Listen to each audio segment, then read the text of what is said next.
Hey, you want to see a terrible use of your tax dollars and my tax dollars? Look no further than Reagan Airport. What on earth is going on here?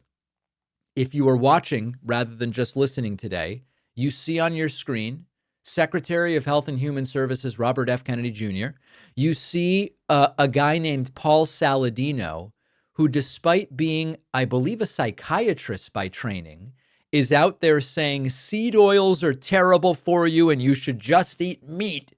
And Trump's Transportation Secretary, Sean Duffy, they are at a chin-up bar, which they have placed in DCA Airport. And Robert F. Kennedy Jr. is, I guess, showing how to make America healthy again and the sort of thing that they want to see going on at the nation's airports by trying and failing to do a bunch of chin-ups. Take a look at this pathetic display. Yes, sir. Now, by the way, I should mention, this is like not the point of this. I don't think a single one of these reps counts as a chin-up. I don't see RFK's getting basically to his nose. I don't think he's doing a single real chin-up here, the continued gaslighting of the American people.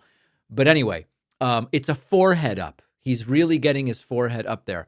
This is all part of the continued, I would argue, gaslighting of the American people.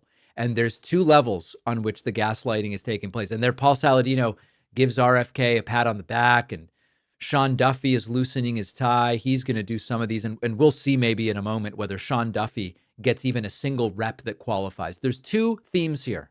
Number one, when the problems are structural and they refuse to deal with them, they make it about individual behavior. The airports are a mess. Air traffic control is a mess. Planes are delayed and grounded. Well, maybe you can get 10,000 steps in at the airport. Maybe we put a chin-up bar in there and make the focus individual health or whatever. That's number one.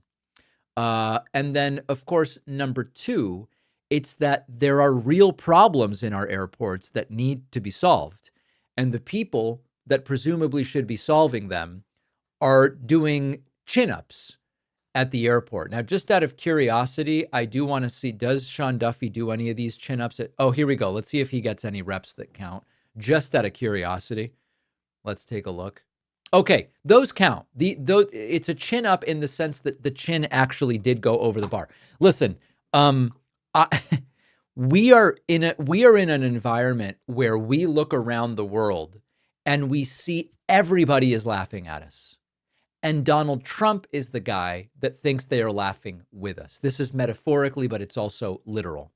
And you look at what's happening with our airports. You look at airports in other countries and American airports. You look at the state and quality, even of just our planes. I was on a plane the other day. I don't know how many years old it was, but it was completely trashed, filthy, nothing's function. I mean, just terrible.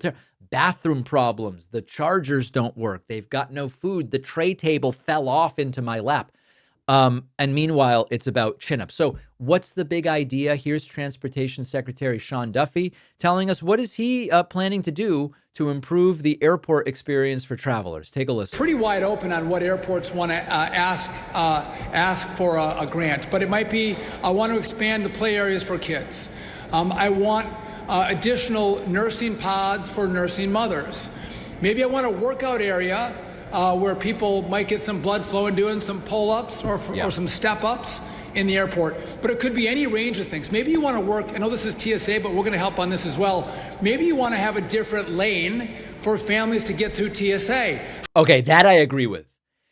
All over the world, you land. When I triumphantly made my courageous return to the United Kingdom recently, Heathrow can get crazy when all of the international flights show up.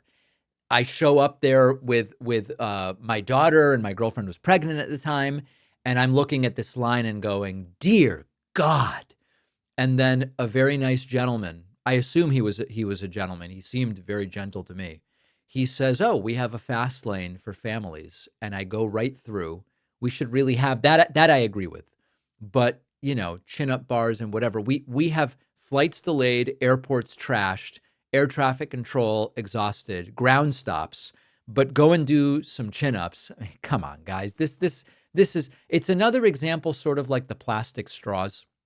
I don't know if you remember when there was a big move to say, let's get rid of the plastic straws. Do your part. Drink through a pasta noodle or a piece of paper instead of a plastic straw. Do your part.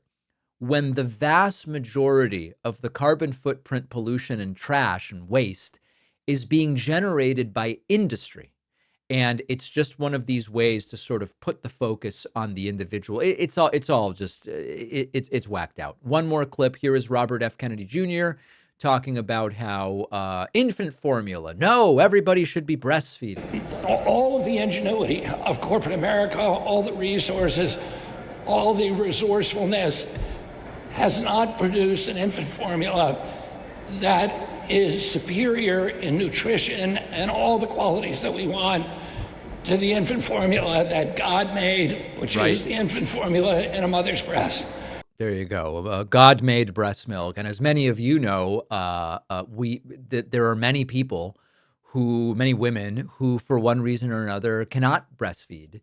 And sometimes it is medical, sometimes it is situational. A lot of you remember after our first daughter was born that my partner had a medical emergency 2 weeks postpartum, ended up having surgery. As a result, lost the ability to breastfeed just by virtue of being in the hospital for a week. And God made breast milk, and give me a break. This is just going to make people feel bad.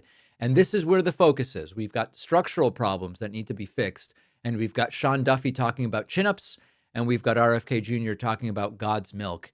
Really whacked out stuff. And this is partially why the world is laughing at us, but also crying because it's so embarrassing and terrible.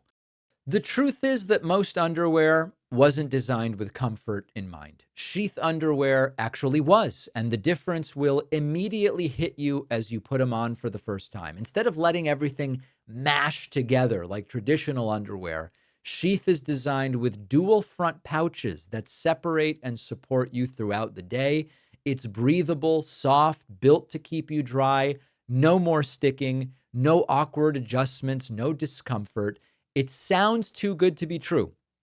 But once you try Sheath, you're going to understand it is difficult to go back. I've heard from so many people, they were skeptical and then they were sold after their first pair. I was one of those people.